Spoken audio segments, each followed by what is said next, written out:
बताएं, राम से चल के राम पे आए। प्रेम कोई हम और न जाने, राम से रूठे राम से माने। राम सिया की करुण कहानी,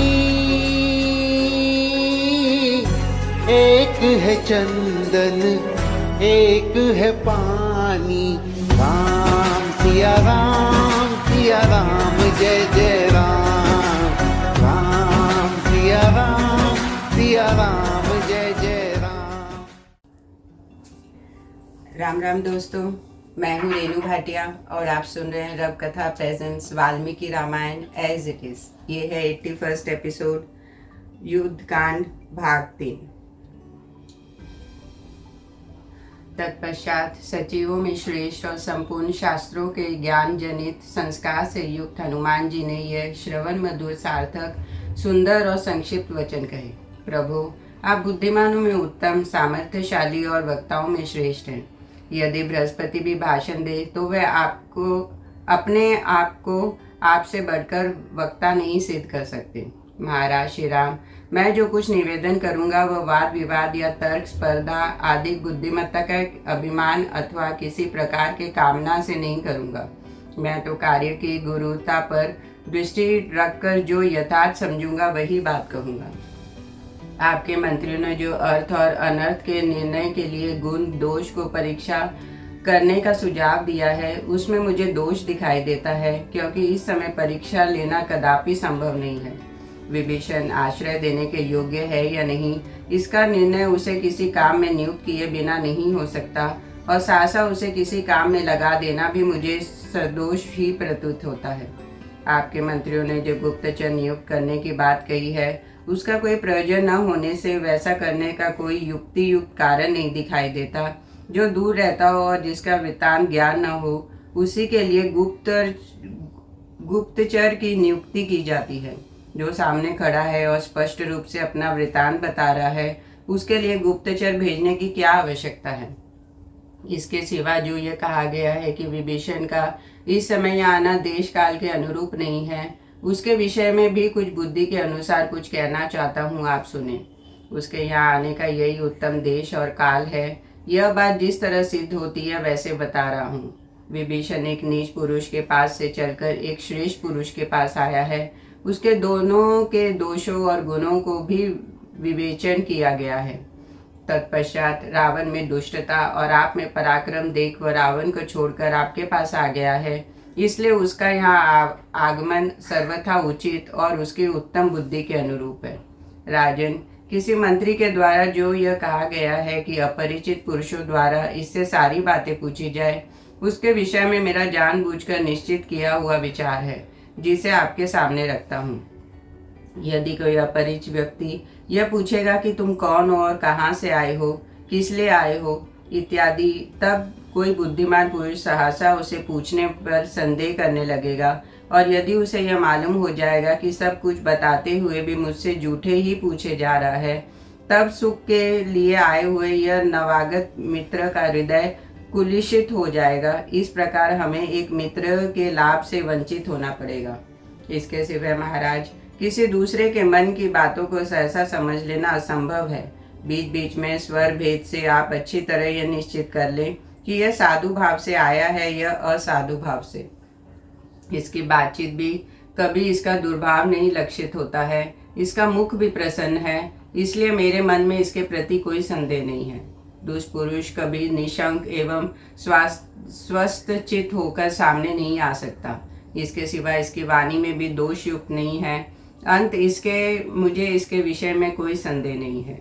कोई अपने आकार को कितना ही क्यों न छिपाए, उसके भीतर का भाव कभी छिप नहीं सकता। बाहर का आकार पुरुषों के आंतरिक भाव को बतला देता है। कार्य व्यक्ताओं में श्रेष्ठ रघुनंदन, विभीषण का यह आगमन रूप जो कार्य है वह देश काल के अनुरूप ही है। ऐसा कार्य यदि योग्य पुरुष के द्वारा संपादित हो तो अपने आप को शीघ्र सफल बनाता है। आपके उद्योग, रावण के मिथ्याचार, बाली के वध और सुग्रीव के राज्याभिषेक का समाचार जान सुनकर राज्य पाने की इच्छा से यह समझ बूझकर ही यहाँ आपके पास आया है। इसके मन में यह विश्वास है कि शरणागत वत्सल दयालु श्री राम अवश्य ही मेरी रक्षा करेंगे और राज्य भी दे देंगे। इन्हीं सब बातों को दृष्टि में रखकर विभीषण का संग्रह करना, उसे अपना लेना मुझे उचित जान पड़ता है। बुद्धिमानों में श्रेष्ठ रघुनाथ, इस प्रकार इस राक्षस की सरलता और निर्दोषता के विषय में मैंने यथाशक्ति निवेदन किया। इसे सुनकर आगे आप जैसा उचित समझे वैसा करें। वायुनंदन हनुमान जी के मुख से अपने मन में बैठी हुई बात सुनकर दुर्जय वीर भगवान श्री राम चित्त प्रसन्न हो गया और वह इस प्रकार बोले, मित्रों, विभीषण के संबंध में मैं जो कुछ कहना चाहता हूँ वह सुनो। आप सब लोग मेरे हित साधन में संग्रह रहने वाले हैं। अंत मेरी इच्छा है कि आप भी उसे सुन लें। मैं जो मित्र भाव से मेरे पास आ गया हो, उसे मैं किसी तरह भी त्याग नहीं सकता। संभव है उसमें कुछ दोष भी हो, परंतु दोष को आश्रय देना भी सत्य पुरुषों के लिए निंदित नहीं है। अंत विभीषण को मैं अवश्य अपनाऊंगा। वानरराज सुग्रीव ने भगवान श्री राम के इस कथन को सुनकर स्वयं भी उसे दोहराया और उस पर विचार करके यह परम सुंदर बात कही, प्रभु, यह दुष्ट हो या अदुष्ट इससे क्या, मैं है तो ये निशाचर ही। फिर जो पुरुष ऐसे संकट में पड़े हुए अपने भाई को छोड़ सकता है, उसका दूसरा ऐसा कौन संबंधी होगा जिसे वह त्याग न सके। वानरराज सुग्रीव की यह बात सुनकर सत्य पराक्रमी श्री रघुनाथ जी सबकी ओर देखकर कुछ मुस्कुराए और पवित्र लक्षण वाले लक्ष्मण से इस प्रकार बोले, सुमित्रा नंदन, इस समय वानरराज ने जैसी बात कही है वैसा कोई भी पुरुष शास्त्र और का अध्ययन और गुरुजनों के सेवा किए बिना नहीं कह सकता। परंतु सुग्रीव, तुमने विभीषण के में जो भाई के परित्याग रूप दोष की उद्भावना की है, उस विषय में मुझे एक ऐसे अत्यंत सूक्ष्म अर्थ की प्रतीत हो रही है जो समस्त राजाओं में प्रत्यक्ष देखा गया है और सभी लोगों में प्रसिद्ध है। मैं उसी को तुम लोगों से कहना चाहता हूँ। राजाओं के छिद्र को दो प्रकार के बताए गए हैं। एक तो उसी कुल में उत्पन्न हुए जाति भाई और दूसरे पड़ोसी देश के निवासी। ये संकट में पड़ने पर अपने विरोधी राजा या राजपुत्र पर प्रहार कर बैठते हैं। इसी भय से यह विभीषण यहाँ आया है। इसे भी अपने जाति भाइयों से भय है जिनके मन में पाप नहीं है। ऐसे एक कुल में उत्पन्न हुए भाई बंधु अपने कुटुंबियों जनों को हितैषी मानते हैं, परंतु यही सजातीय बंधु अच्छा होने पर भी प्राय राजाओं के लिए शंकनीय होते हैं। रावण भी विभीषण को शंकनीय दृष्टि से देखने लगा है, इसलिए इसका अपने रक्षा के लिए यहाँ आना अनुचित नहीं है। अंत में इसके ऊपर भाई के त्याग का दोष नहीं लगाना चाहिए। तुमने शत्रु पक्षीय सैनिक को अपनाने में जो यह दोष बताया है कि वह अवसर देकर प्रहार कर बैठता है, उसके विषय में तुम्हें एक नीति शास्त्र के अनुकूल उत्तर दे रहा हूँ, सुनो। हम लोग इसके कुटुंब को तो नहीं, अंत हमसे स्वार्थ हानि की आशंका इसे नहीं है, और ये राक्षस राज्य पाने का अभिलाषी है, इसलिए भी यह हमारा त्याग नहीं कर सकता। और राक्षसों में बहुत से लोग बड़े विद्वान भी होते हैं, अंत मेरे मित्र होने पर बड़े काम के सिद्ध होंगे, इसलिए विभीषण को अपने पक्ष में मिला लेना चाहिए। हमसे मिल जाने पर ये विभीषण आदि निश्चिंत एवं प्रसन्न हो जाएंगे। इनकी जो यह शरणागति के लिए प्रबल पुकार है, इससे मालूम होता है राक्षसों में एक दूसरे से भय बना हुआ है। इसी कारण इनमें परस्पर फूट होगी और ये निश्चित हो जाएंगे, इसलिए भी विभीषण को ग्रहण कर लेना चाहिए। तात सुग्रीव, संसार में जब भाई भरत के समान नहीं होते, बाप के बेटे मेरे ही जैसे नहीं होते और सभी मित्र तुम्हारे ही समान नहीं हुआ करते।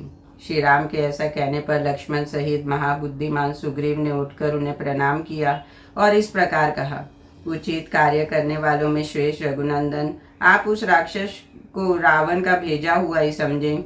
मैं तो इसे कैद कर लेना ही ठीक समझता हूँ।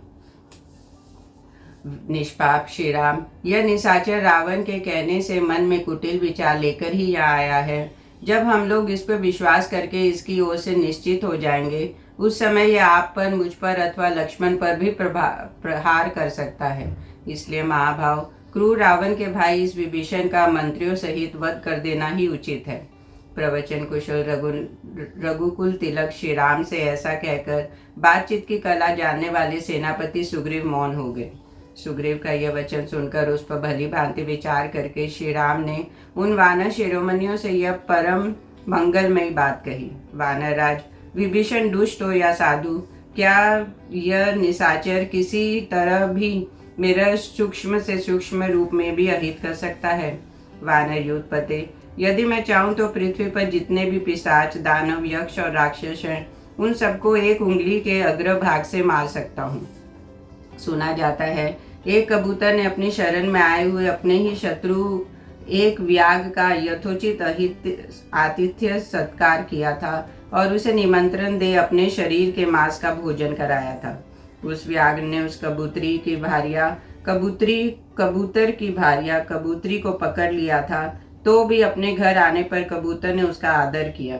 फिर मेरे जैसा मनुष्य शरणागत पर अनुग्रह करे, इसके लिए तो कहना ही क्या है। पूर्व काल में कण्व मुनि के पुत्र सत्यवादी महर्षि कंडू ने एक धर्म विषय गाथा का गान किया था, उसे बताता हूँ, सुनो। परंतप यदि शत्रु भी शरण में आए और दीन भाव से हाथ जोड़कर दया की याचना करे तो उस पर प्रहार नहीं करना चाहिए। शत्रु दुखी हो या अभिमानी, यदि वह अपने विपक्षी की शरण में जाए तो शुद्ध हृदय वाले श्रेष्ठ पुरुष को अपने प्राणों का मोह छोड़कर उसकी रक्षा करनी चाहिए। यदि वह भय, मोह अथवा किसी कामना के न्यायानुसार यथाशक्ति उसकी रक्षा नहीं करता तो उसके इस पाप कर्म की लोक में बड़ी निंदा होती है। इस प्रकार शरणागत की रक्षा न करने में महान दोष बताया गया है। शरणागत का त्याग स्वर्ग और सुयश की प्राप्ति को मिटा देता है और मनुष्य के बल और वीर्य का नाश करता है। इसलिए मैं तो महर्षि कंडू के उस यथार्थ और उत्तम वचन का ही पालन करूंगा, क्योंकि वह परिणाम में धर्म, यश और स्वर्ग की प्राप्ति करने वाला है। जो एक बार भी मेरे शरण में आकर मैं तुम्हारा हूँ ऐसा कहकर मुझसे रक्षा की प्रार्थना करते हैं, उसे मैं समस्त प्राणियों से अभय कर देता हूँ। यह मेरा सदा के लिए व्रत है। अंत कपिश्रेष्ठ सुग्रीव, वह विभीषण हो या स्वयं रावण आ जाए तो तुम उसे ले आओ, मैंने उसे अभिदान दे दिया। भगवान श्री राम का वचन सुनकर वानरराज सुग्रीव ने सौहृदय से भरकर उनसे कहा, धर्मज्ञ लोकेश्वर शिरोमणे, आपने जो ये श्रेष्ठ धर्म की बात कही है, इसमें क्या आश्चर्य है, क्योंकि आप महान शक्तिशाली और सन्मार्ग पर स्थित हैं। यह मेरी अंतरात्मा भी विभीषण को शुद्ध समझती है। हनुमान जी ने भी अनुमान और भाव से उसकी भीतरी बाहर सब ओर से भली भांति परीक्षा कर ली है। अंत रघुनंदन, अब विभीषण शीघ्र ही यहाँ हमारे जैसे होकर रहे और हमारी मित्रता प्राप्त करे। तदनंतर वानरराज सुग्रीव से कही हुई यह बात सुनकर राजा श्री राम शीघ्र आगे बढ़कर विभीषण से मिले, मानो देवराज इंद्र पक्षीराज गरुड़ से मिल रहे हों। उस समय विभीषण ने श्री राम से धर्मानुकूल युक्ति युक्त समुचित और हर्षवर्धक बात कही। भगवान, मैं रावण का छोटा भाई हूँ। रावण ने मेरा अपमान किया है। आप समस्त प्राणियों को शरण देने वाले हैं, इसलिए मैं आपकी शरण ली है। आपने सभी मित्र, धन, लंकापुरी को मैं छोड़ आया हूँ। अब मेरा राज्य, जीवन और सुख सब आपके ही अधीन है। विभीषण के यह वचन सुनकर श्री राम ने मधुर वाणी द्वारा उन्हें सांत्वना दी और नेत्रों से माने उन्हें पी जाएंगे इस प्रकार प्रेम पूर्वक उनकी ओर देखते हुए कहा, विभीषण, तुम मुझे ठीक ठाक राक्षसों का महाबल बताओ। अनायास ही महान कर्म करने वाले श्री राम के ऐसा कहने पर राक्षस विभीषण ने रावण के संपूर्ण बल का परिचय देना आरंभ किया। राजकुमार, ब्रह्मा जी के वरदान के प्रभाव से दशमुख रावण केवल मनुष्य को छोड़कर गंधर्व, नाग, पक्षी आदि सभी प्राणियों के लिए अवध्य है। रावण से छोटा और मुझसे जो बड़ा मेरा भाई कुंभकर्ण है, वह मां तेजस्वी और पराक्रमी है। युद्ध में वह इंद्र के समान बलशाली है। श्री राम, रावण के सेनापति का नाम प्रहस्त है। शायद आपने भी उसका नाम सुना होगा। उसने कैलाश पर घटित हुए युद्ध में कुबेर के सेनापति मणिभद्र को भी पराजित कर दिया था। रावण का पुत्र जो इंद्रजीत है, वो गो के चमड़े के बने हुए दस्ताने पहनकर, अवध्य कवच धारण करके, हाथ में धनुष ले जब युद्ध में खड़ा होता है, उस समय अदृश्य हो जाता है। रघुनंदन, श्रीमान इंद्रजीत ने अग्निदेव को तृप्त करके ऐसी शक्ति प्राप्त कर ली है कि वह विशाल व्यू से युक्त संग्राम में अदृश्य होकर शत्रु पर प्रहार करता है। महोदर, महापार्श और अकंपन ये तीनों राक्षस रावण के सेनापति हैं और युद्ध में लोकपालों के समान पराक्रम प्रकट करते हैं। लंका में रक्त और मांस का भोजन करने वाले और इच्छानुसार रूप धारण करने में समर्थ जो 10 कोटि सहस्त्र 1 खरब राक्षस निवास करते हैं, उन्हें साथ लेकर राजा रावण ने लोकपालों से युद्ध किया था। उस समय देवताओं सहित वह सब लोकपाल दुरात्मा रावण से पराजित हो भाग खड़े हुए। विभीषण की यह बात सुनकर रघुकुल तिलक श्री राम मन ही मन इस सब पर बारंबार विचार किया और इस प्रकार कहा, विभीषण, तुमने रावण के युद्ध विषयक जिन जिन पराक्रमों का वर्णन किया है उन्हें मैं अच्छी तरह जानता हूँ, परंतु सुनो, मैं सच कहता हूँ कि प्रहस्त और पुत्रों के सहित रावण का वध करने में मैं तुम्हें लंका का राजा बनाऊंगा।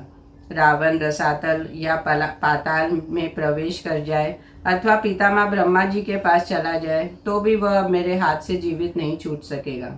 मैं अपने तीनों भाइयों की सौगंध खा के कहता हूँ कि युद्ध में पुत्र, भृत्यजन और बंधु बांधवों सहित रावण का वध किए बिना अयोध्यापुरी को प्रवेश नहीं करूँगा। अनायास ही महान कर्म करने वाले श्री रामचंद्र जी के वचन सुनकर धर्मात्मा विभीषण ने मस्तक झुकाकर उन्हें प्रणाम किया और फिर इस प्रकार कहना आरंभ किया, प्रभु, राक्षसों के संहार में लंकापुरी पर आक्रमण करके और उसे जीतने में मैं आपकी यथाशक्ति सहायता करूंगा तथा प्राणों की बाजी लगाकर युद्ध के लिए रावण की सेना में प्रवेश करूंगा। विभीषण के ऐसा कहने पर भगवान श्री राम ने उन्हें हृदय से लगा लिया और प्रसन्न होकर लक्ष्मण से कहा, दूसरों को मान देने वाले सुमित्रा नंदन, तुम समुद्र से जल ले आओ और उसके द्वारा इन परम बुद्धिमान राक्षस राज विभीषण का लंका के राज्य पर शीघ्र ही अभिषेक कर दो।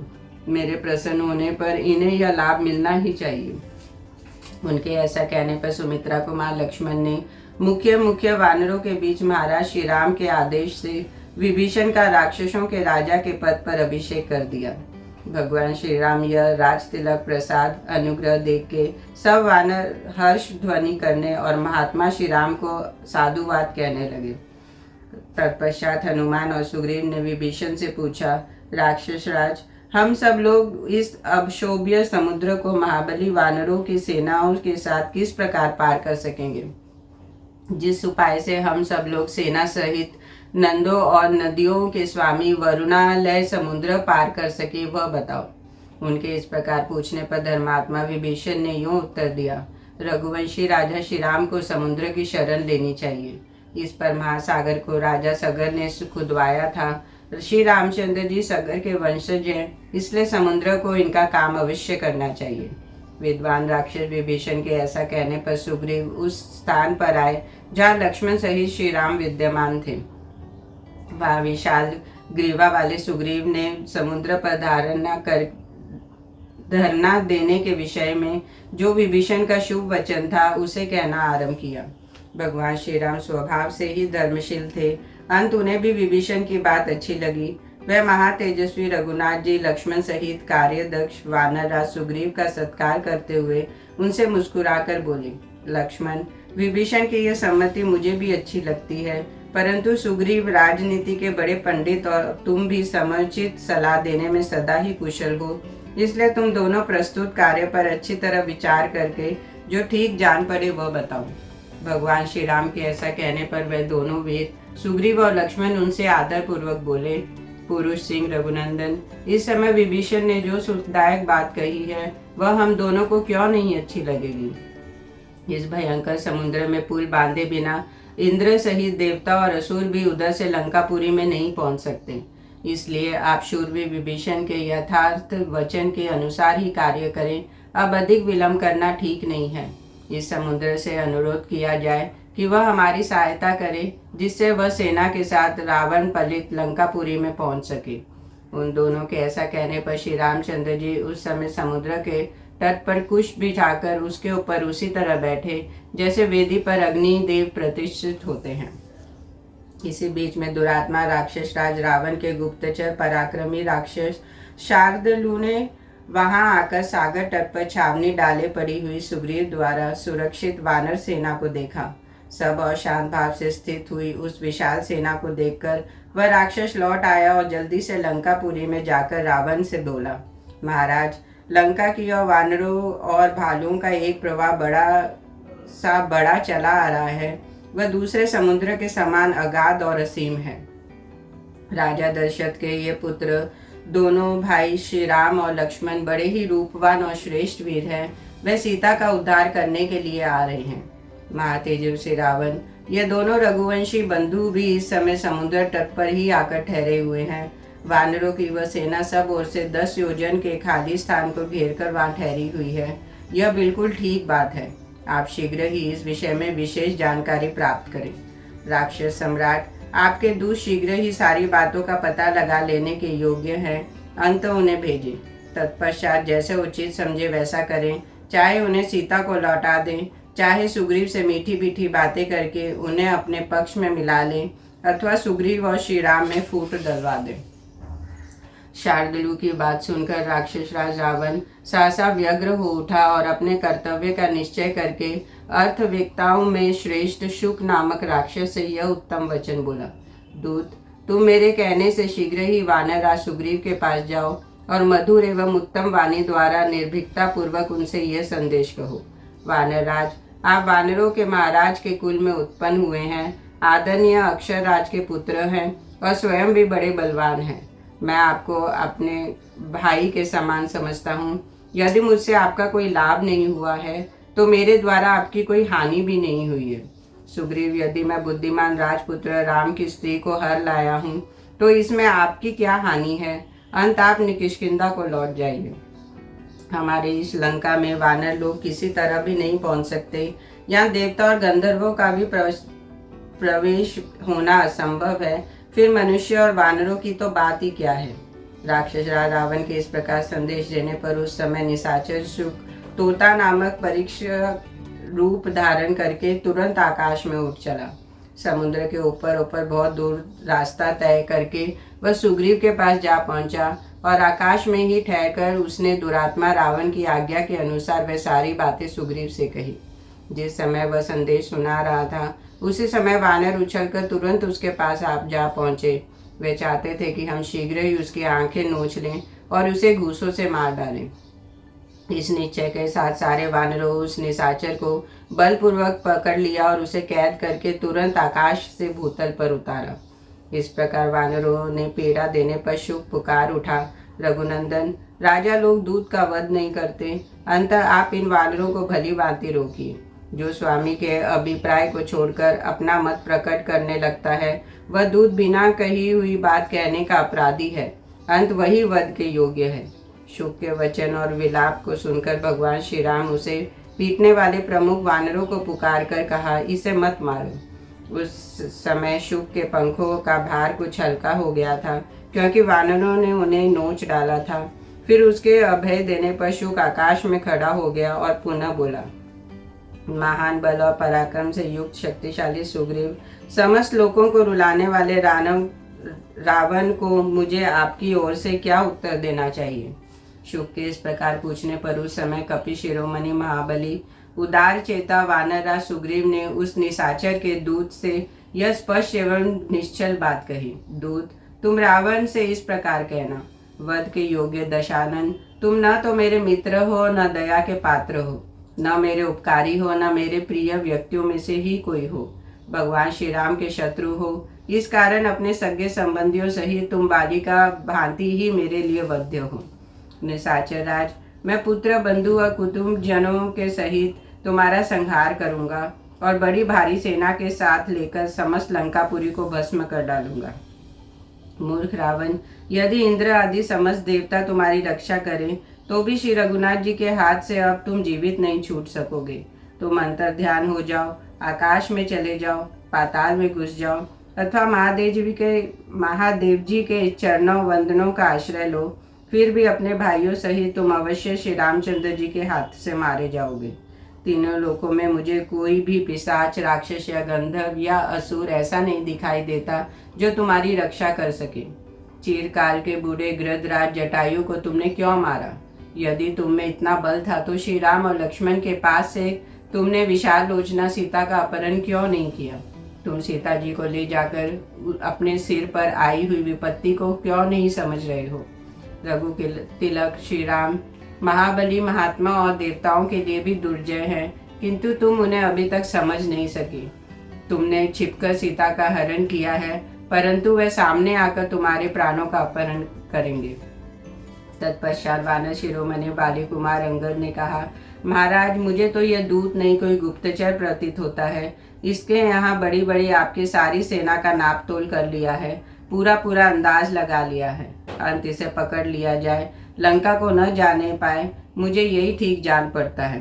फिर तो राजा सुग्रीव के आदेश पर वानर ने उछलकर उसे पकड़ लिया और बांध लिया।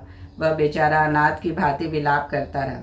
उस प्रचंड वानरों से पीड़ित हो शुक ने दशरथ नंदन महात्मा श्री राम को बड़े जोर से पुकारा और कहा, प्रभु, बलपूर्वक मेरी पांखें नोची और आंखें फोड़ी जा रही है। यदि आज मैंने प्राणों का त्याग किया तो जिस रात में मेरा जन्म हुआ था और जिस रात को मैं मरूंगा, जन्म और मरण के इस मध्यवर्ती काल में मैंने जो भी पाप किया है वह सब आपको ही लगेगा।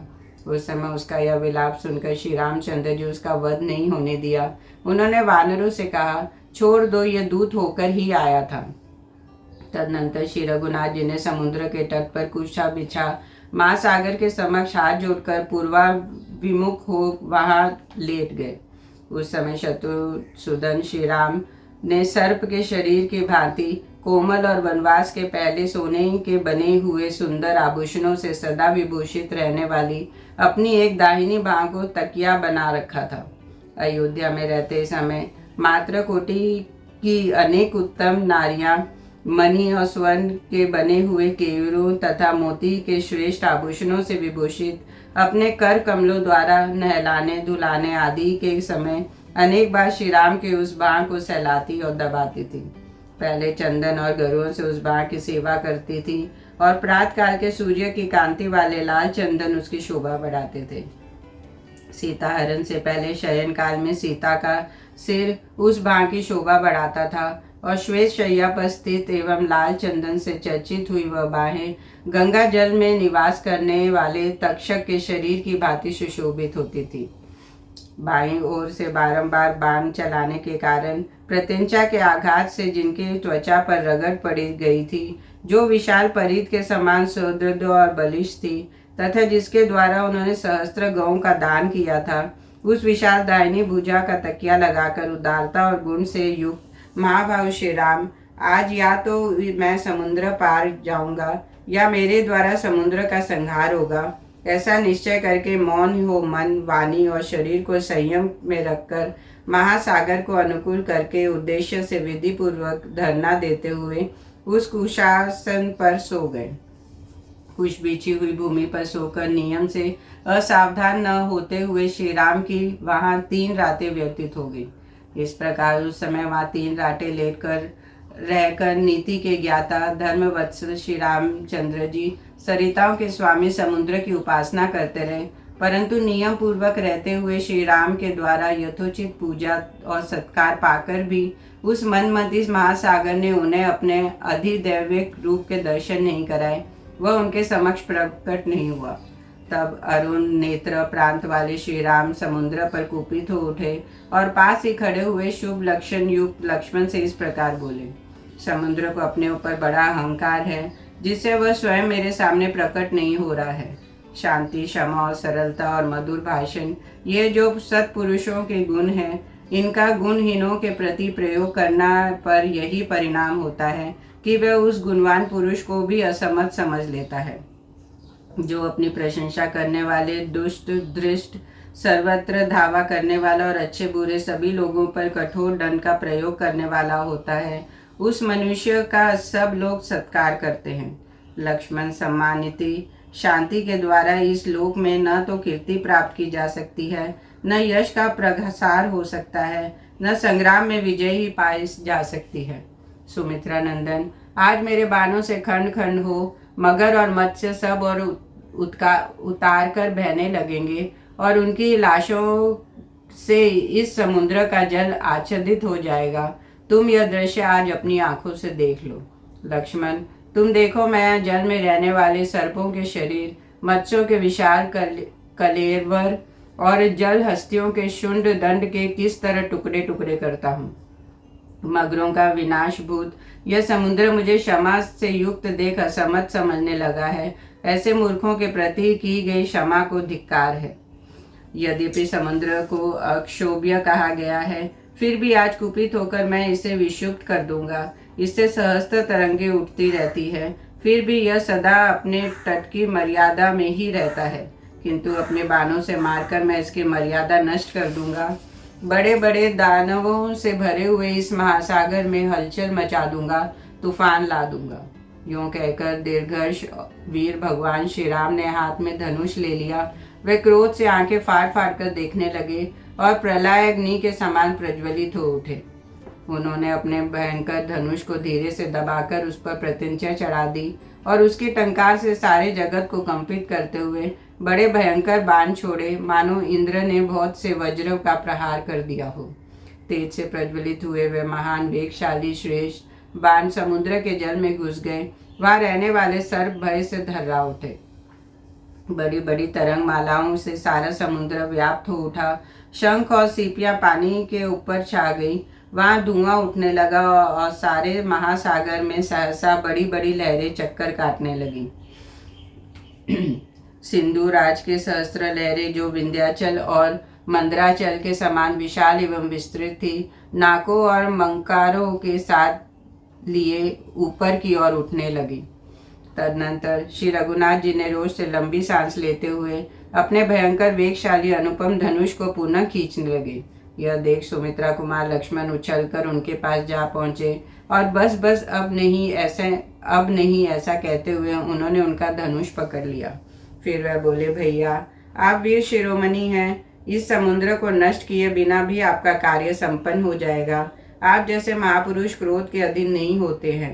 अब आप सुदीर्घ काल तक उपयोग में लाए जाने वाले किसी अच्छे उपाय पर दृष्टि डालें, कोई दूसरा उत्तम युक्ति सोचें।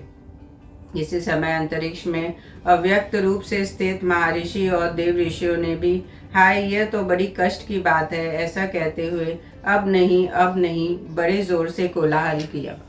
तब श्री रघुकुल तिलक श्री राम ने समुद्र से कठोर शब्दों में कहा, महासागर, आज मैं पाताल सहित तुझे सुखा डालूंगा। सागर में मेरे बाणों से तुम्हारी सारी जल राशि दग्ध हो जाएगी, तू सूख जाएगा और तेरे भीतर रहने वाले सब जीव नष्ट हो जाएंगे। उस दशा में तेरे यहाँ जल के स्थान में विशाल बालू कारिशी पैदा हो जाएगी। दानवों के निवास स्थान, तू केवल चारों ओर से बहकर आई हुई जल राशि का संग्रह करता है। तुझे मेरे बल और पराक्रम का पता नहीं है, किंतु यदि राख उस उपेक्षा के कारण तुझे मुझसे भारी संताप प्राप्त होगा। यूं कहकर महाबली श्री राम ने एक ब्रह्मदंड के भयंकर बाण को ब्रह्मास्त्र से अभिमंत्रित करके वो अपने श्रेष्ठ धनुष पर चढ़ा खींचा। श्री रघुनाथ जी के द्वारा सहसा और धनुष के खींचे जाते ही पृथ्वी और आकाश मानो फटने लगी और पर्वत डगमगा उठे। सारे संसार में अंधकार छा गया।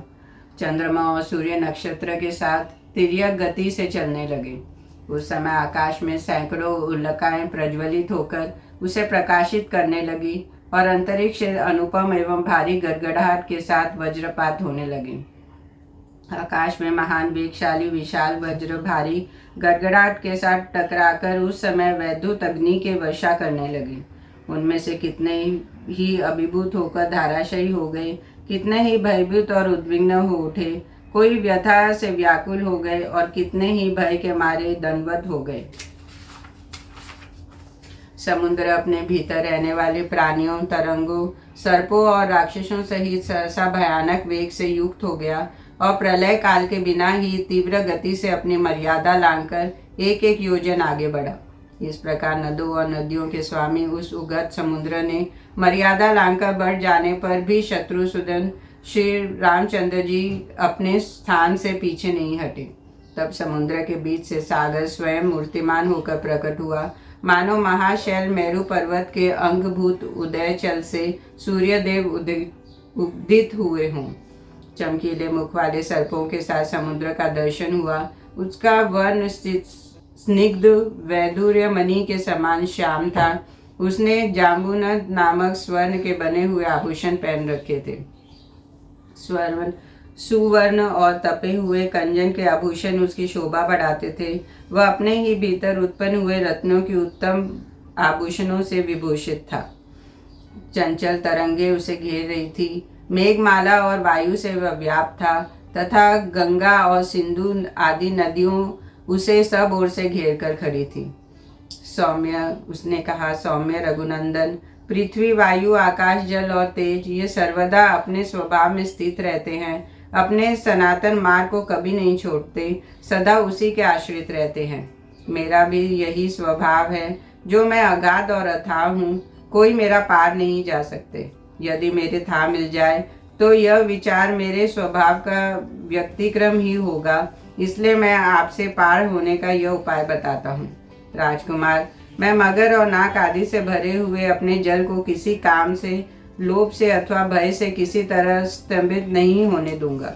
श्री राम, मैं ऐसा उपाय बताऊंगा जिससे आप मेरे पार चले जाएंगे, ग्राह वानरों को कष्ट नहीं देंगे, सारी सेना पार उतर जाएगी और मुझे भी खेद नहीं होगा।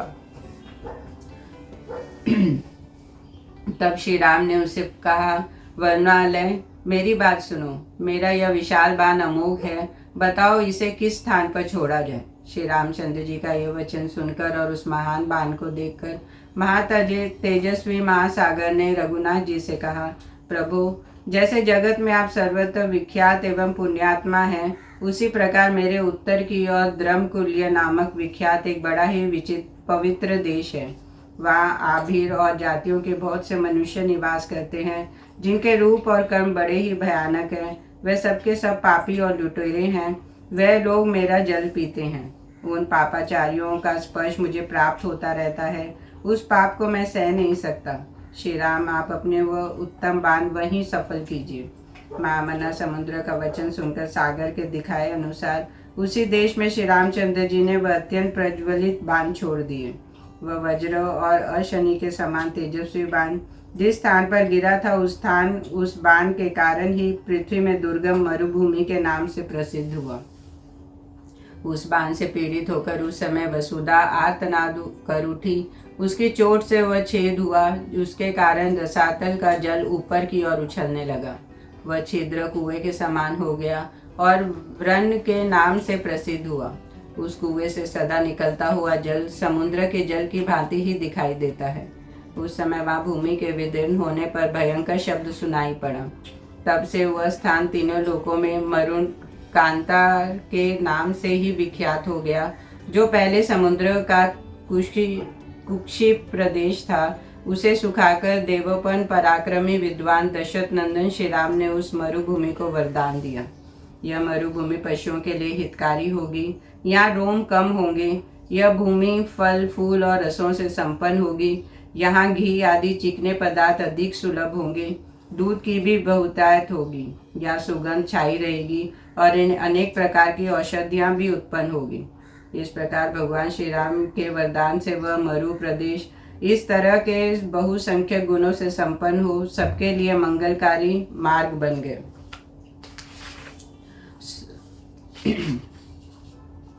उस कुकिक स्थान के दग्ध हो जाने पर सरिताओं के स्वामी समुद्र ने संपूर्ण शास्त्रों के ज्ञाता श्री रघुनाथ जी से कहा, सौम्य, आपकी सेना में जो यह नल नामक कांतिमान वानर है, साक्षात विश्वामित्र का पुत्र है।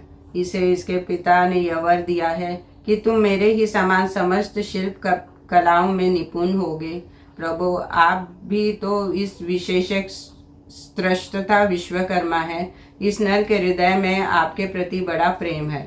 यह महान उत्साही वानर अपने पिता के समान ही शिल्प कर्म में समर्थ है। अंत यह मेरे ऊपर पुल का निर्माण करे, मैं उस पुल को धारण करूंगा। यों कहकर समुद्र अदृश्य हो गया। तब वानर श्रेष्ठ नल उठकर महाबली भगवान श्री राम से बोला, प्रभु, मैं पिता की दी हुई शक्ति को पाकर इस विस्तृत समुद्र पर सेतु का निर्माण करूंगा। महासागर ने ठीक कहा है। संसार में पुरुष के लिए आकृत्यों जनों के प्रति दंडी नीति का प्रयोग ही सबसे बड़ा अर्थ साधक है, ऐसा मेरा विश्वास है।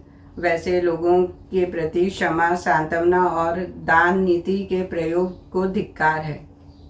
इस भयानक समुद्र को राजा सगर के पुत्रों ने ही बढ़ाया है, फिर भी इसने कृतज्ञता से नहीं, दंड के भय से यह सेतु कर्म देखने की इच्छा मन में लाकर श्री रघुनाथ जी को अपनी था दी है। मंदराचल विश्वकर्मा जी ने मेरी माता को यह वर दिया था कि देवी, तुम्हारे गर्भ से मेरे ही समान पुत्र होगा। इस प्रकार मैं विश्वकर्मा का औरस पुत्र हूँ और शिल्पकर्म में उन्हीं के समान हूँ। इस समुद्र ने आज मुझे इन सब बातों का स्मरण दिला दिया है। महासागर ने जो कुछ कहा है ठीक है। मैं बिना पूछे आप लोगों से अपने गुणों को नहीं बता सकता था, इसलिए अब तक चुप था। मैं महासागर पर पुल बांधने में समर्थ हूँ। अन सब वानर आज ही पुल बांधने का कार्य आरंभ कर दें। तब भगवान श्री राम ने के भेजने से लाखों बड़े बड़े वानर हर्ष और उत्साह से भरकर सब और उछलते हुए गए और बड़े बड़े जंगलों में घुस गए। जय श्री राम।